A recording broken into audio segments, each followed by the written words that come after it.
He wants to keep running. The side will put him down, but it only takes the Aegis the Immortal. VP. Naku, lakad mo to tol! Normally.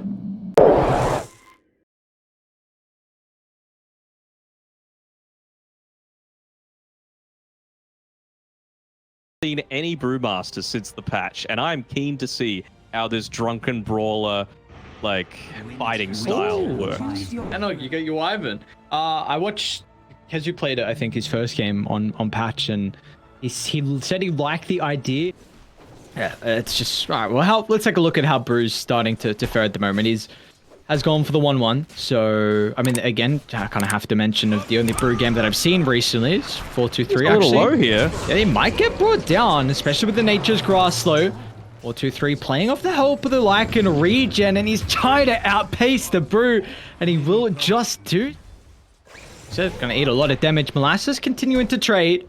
Targeting Really needs to get Ace-12 this down kill. at the moment. Now with the help of the Train Protector stepping in as well, they will get it. Now they've got the extra ability to utilize as well, so the bonus regen is 4-2-3. Was gonna get. I'm like, guys, please pick it up, and then someone else on the other team just goes and gets it eventually. Bot lane, they're charging down a little bit here. Eleven definitely wants to go for the kill. We'll get it. Salad. 11 should be able to take through the tower easy. I mean, you see him still posturing relatively aggressively, and I mean, the Leshrac is one of the best heroes to deal with the Timber early. You know, this level 6 timing gives you so much magical damage to go through the hero before he gets the hood. And that is a... Not by any components of the Orchid just yet. Feels like he's still in two minds about what he wants to go. Brew? Okay, I was going to question if he wanted to get the ulti off. But quick chase down, 4-2-3. First... I'll allow it. Just because, you know, we don't know exactly what is going to be the strongest thing. Maybe they're wanting to see, okay, what can we actually get? He can't afford the full thing quite yet, as Timber in a little bit of trouble on the bottom side again. He's got the hood. Allow him to live, but oof, another kill up on this top side. I mean, this is just way too much space now. Now, Sanctity. Orchid completed. You'll have to drop the ultimate just to get the kill over to the IO. This is going to now limit how much impact Leshrac's going to have to the fight. Nice blink away, but they're still able to get the Overgrowth control. The Sanctity is falling lower and lower as now as Kagome shows up. They secure the double. A little bit unfortunate. Extra attack range.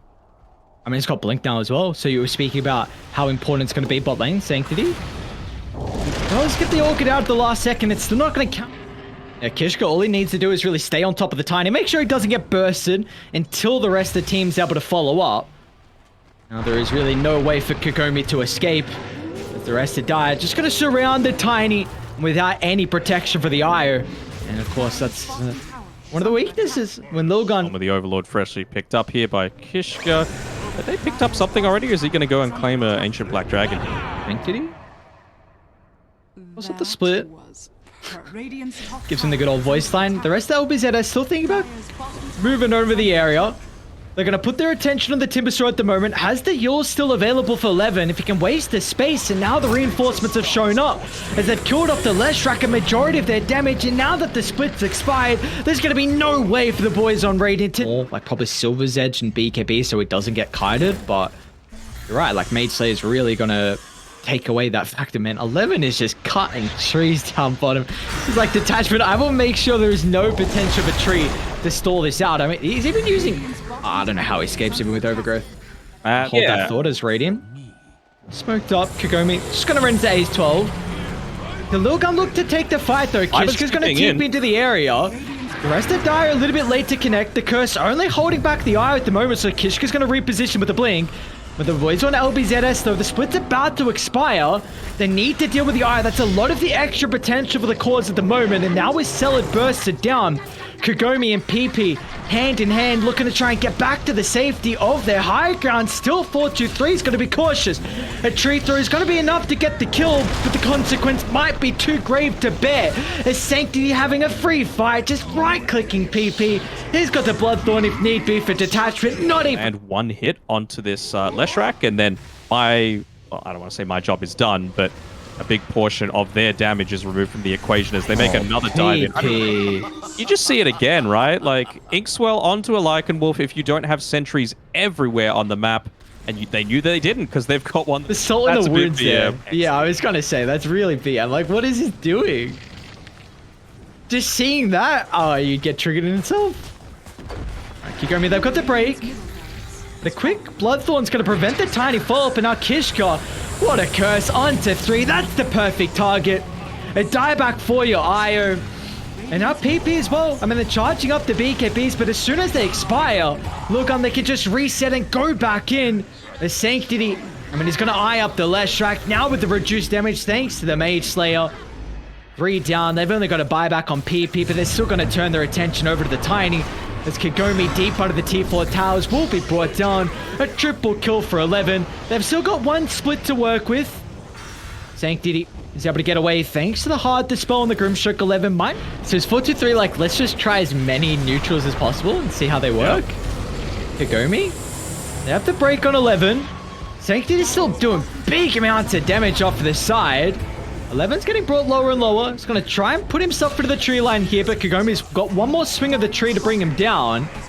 Still Sanctity is going to be a bit cautious of the buyback of the Brewmaster. He's got to get the Bloodthorn out and just set up for another beautiful push. They're just beating onto PP. No Lesh for 70. Now a wasted Primal Split. We're upgrading. We're upgrading to actual creeps that do right clicks now. Yes. So smoke from all 5 on LBZS. Probably not happy with just getting the kill on the Grimstroke. There are still, I believe, neutral items though. Yeah, they're still looking for 2 more neutrals though. So maybe this gives them an opportunity to get out of the map.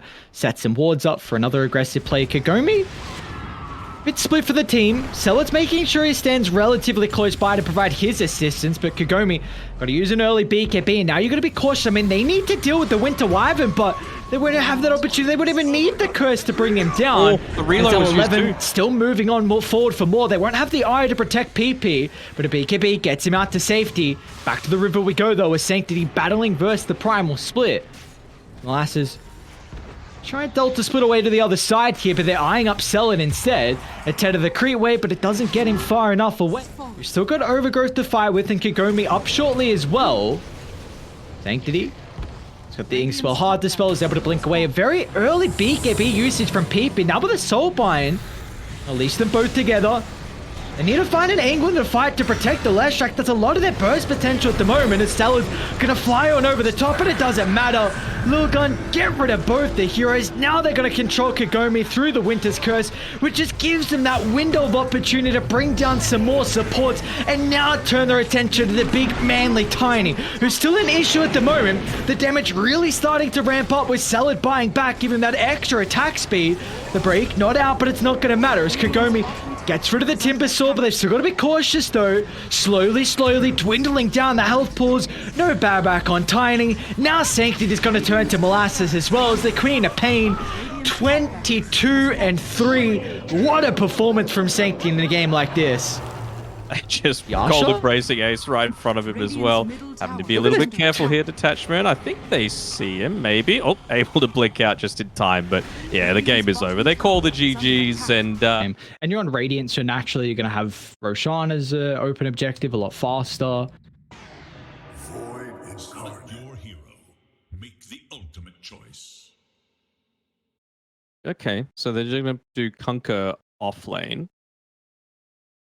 I mean, it's causing the Kunkka not to be able to secure as many last hits as he would like, but means that maybe he's just playing for that level 2 timing in particular, as they do get a kill on the bottom side. And I feels like you lack a lot of your potential to rotate his bottom. Kagome is going to be in trouble here. Lucky shot to prevent the Ursa from having any threat of turning around, and now they're going to eye up Detachment as well as another proc coming through from 11, and there's that burst damage you were talking about. We're eyeing up Celid. 4-2-3 is going to waveform over the creeps at the moment, so he's able to gap close with ease. Molasses still trying to turn this back into a relatively okay trade. That does not matter in terms of what a Bane is able to do. They buffed Bane, which is crazy. Ace does end up going down. He got the Scurry. With Sanctity coming over. I mean, they might just turn to Molasses instead. Celid, of course, is mobile now with the Scurry, but Sanctity double Astral Charge. Even gets a connection on Celid, but now Sanctity is heavily committed with all his mobilities used. PP. Not enough burst to get rid of the... Yeah, definitely. I mean, we don't really see Lilgun played as well. It doesn't feel like it's an ace hero. He likes a lot more of these melee-esque. I mean, we always see him on like the Ogre. Used to be the Undying. It's 11 bottom lane.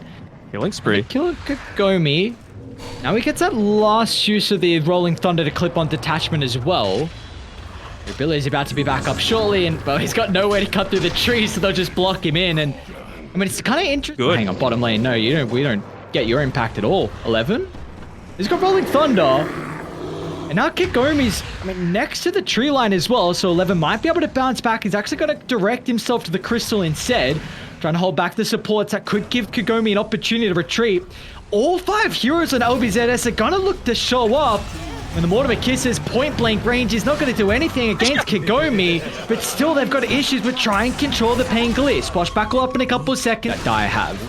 Mid lane, sell it. Gonna try and reposition.